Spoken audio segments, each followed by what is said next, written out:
Good day, everybody. Good day. So today's video is titled, Here's What to Do If Cravings Get the Better of You, or when cravings get the better of you, or if cravings are getting the better of you.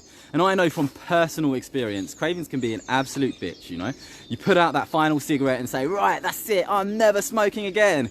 And then within a day, or 2 days, or 3 days, or 4 days, or 5 days, or however long, you end up smoking again. You get a craving and you think, oh, I really just wanted that cigarette. I really needed that cigarette. And you start smoking again and boom, you're trapped back in the cycle. And it's all related to the nicotine stress cycle. So important that people understand the nicotine stress cycle. It's like the fundamental piece of the puzzle when breaking free from smoking permanently and happily. So the idea, or the fact if you like, is when you smoked that very first cigarette, it filled your body up with nicotine, and as that nicotine started leaving the body, and it leaves the body because our bodies are amazing healing machines that expel the drug, and as it goes through that process, it creates this insecure, empty, stressful feeling that we have always thought is a craving, and we have always translated in our minds as, I need a cigarette, I want a cigarette. So what I help clients understand and what I help clients practice is the appreciation that that very first cigarette that they ever smoked created inside of them a nicotine monster, an evil little dirty, disgusting, gremlin type monster who's been living in their stomach, sitting on their shoulder, whispering lies and deceptions to them their whole smoking career. That nicotine monster was birthed with the first cigarette you ever smoked, and that nicotine monster has been kept alive with every subsequent cigarette that you have ever smoked. That nicotine is that monster's life force. That which is killing you is giving him life, okay? It's really important that we understand that. And what I help clients to do is personify that monster, personify the nicotine monster. I get them to draw it out in all his disgusting details, however they imagine he might be.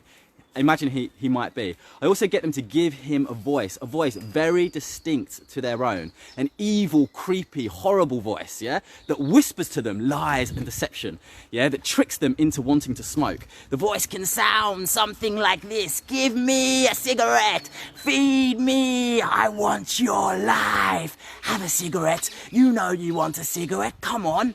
He whispers this in your mind, in your ear, your whole smoking life. And this whole time, you've just been going along thinking, oh, I really want a cigarette. Oh, I'm craving for a cigarette. Oh, I really need a cigarette. That's how your mind's been translating his evil little lies, yeah? It's never been you that wanted a cigarette. It's never been you that's been craving a cigarette. It's always been that nasty, evil, dirty, disgusting monster that's been living inside of you ever since he was birthed and created with that very first cigarette that you ever smoked. So it's really, really important, or it's a great thing when clients are able to see, or people in general are able to see, that this is what's been happening all along. This is what's been happening all along. Oh my God, oh my days, I have been tricked and deceived. I have been listening to this little evil nicotine monster my whole smoking life. I've been giving him life while he's been stealing mine.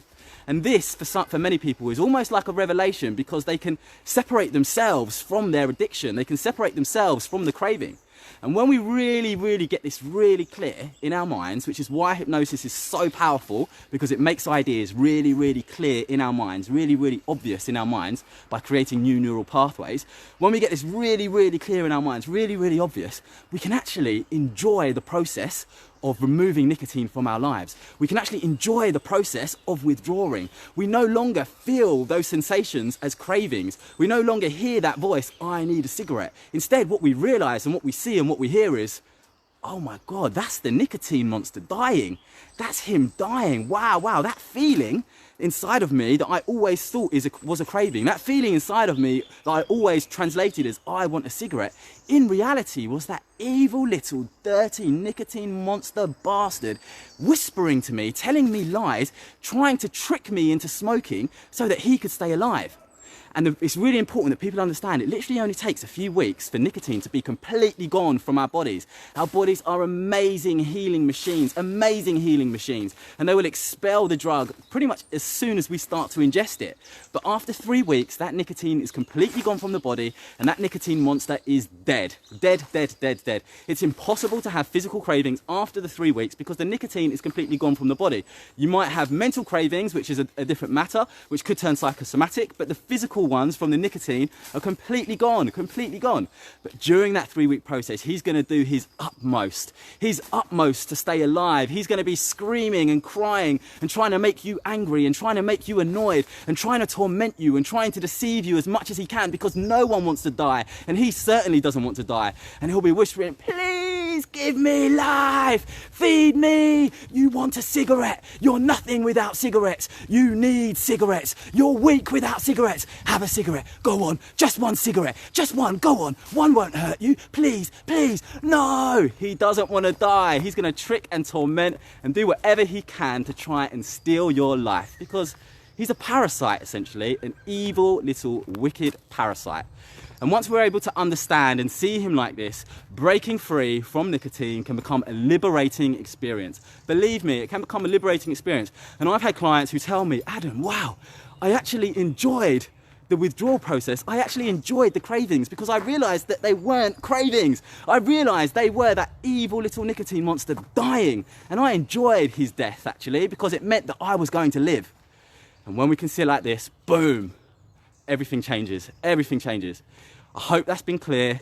It's really important that everyone understands this if they want to become happy, permanent non-smokers and never deceived by the nicotine trap again, never deceived by that evil little nicotine monster again, never deceived by the wicked, evil tobacco industry. Anyone has any questions, please do drop me a message. I'm always happy to answer questions. Anyone that's ever sent me a message knows that as a fact. Please have a lovely day, everyone. Lovely day. Peace and love.